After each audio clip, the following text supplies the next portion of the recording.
did you meet Bello this time before you went to School of Drama or after? Where did you guys connect? During high school, I was at Excelsior. He was at Camperdown. So we met as rivals in the School of the Drama Festival. He was Camperdown's star actor. Yeah. And he was the actor singer par excellence. And so he won Best Actor Award 76, and I won Best Actor Award 77. And we went to School of Drama 78. So we met where you guys met. Yeah, man. And I respect Bello as an actor. He's without doubt the best actor in his generation was, because he's no longer with us. But Bello was us. Him take any role and he owned it. Owned that. When him act a role, him own a role. He was amazing. And we have some good actors in Jamaica. I mean, Paul Campbell is just a master. Bello, but people like Paul Campbell get typecast in playing certain badman role. Bello could move from badman to police to clown to old man to young boy with ease. And each of them would be believable. Totally believable. Bello is a master, man. So you would say, even now when you guys are in School of Drama, his thing was more acting and your thing was more comedy at that time there? You don't know it wasn't comedy. Interesting, because by the time I got to School of Drama, I was no longer such a clown around, laugh around kind of person. By the time, I began to call myself Blakka Tafari. Because you had dreads at that time. Yeah. Rastafari. Yeah. I was into dub poetry. I was into chanting down Babylon. I was into, social justice advocacy. I wasn't into comedy at that time. I kind of given the comedy a break, and into more just discovering. I was walking, around with a back of my shoulder with a chalice in there. I was that guy, with that fire burn on everything, right out, lightning, And then when we ended our course of study at School of Drama, Bello and I were now performing together, singing and poetry. He would sing some deep, powerful songs, and I would do some chant, some hardcore poetry. And we're doing that. That was our thing, that Bello and Blakka as singer, poet. Okay, so that's how the duo had started out. Yeah. As a singer and a poet. Yeah. Yeah. Yeah. Nothing to do with comedy. Nothing to do with comedy. Yeah. We're doing a show in 1985 now. It was the launch of an event called Caribbean Popular Theatre Exchange. And we were asked to do a performance. And we were rehearsing. He had a song called We Don't Need No More War. I had a poem called The Real Raw Reality. And we're rehearsing it now for that show. And Anna Ford Smith, who taught us acting, walked in to watch the rehearsal. We did our thing. And Anna, what do you think? And she said, guys, I think it's boring. And we were like, struck. She said, yes. Because the event that we're performing on had Dennis Scott and Lorna Goodison reading poetry. She said the event already have enough deep stuff. Do something funny for a change, guys. And we thought, okay, so we planned performance and created a little funny skit called What is Culture? That basically mock people's idea of what culture mean. And we began, Kuya, both here, this a Bello, this a Blakka, and this a culture. We are going to take up Blakka. And that became the comedy duo. We did that performance and it mashed down the place. And we had to do it again and again. And that became the comedy duo. 85. Just because of somebody saying that this is boring. Yeah. Let's just do something else. Yes. Trust me.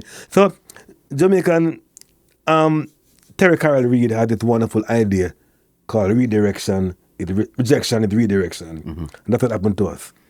Because Anna Ford Smith, with a gentle rebuke, rejected our song poem and directed us towards doing something funny. And that became a legendary comedic act called Bello and Blakka.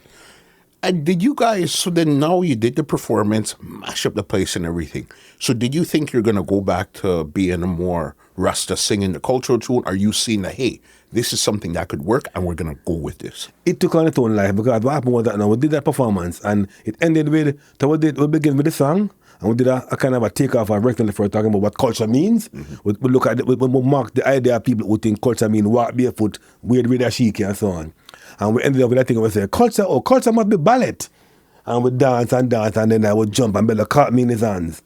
And that picture of me in his hands ended up on a Gleaner front page. Hilarious.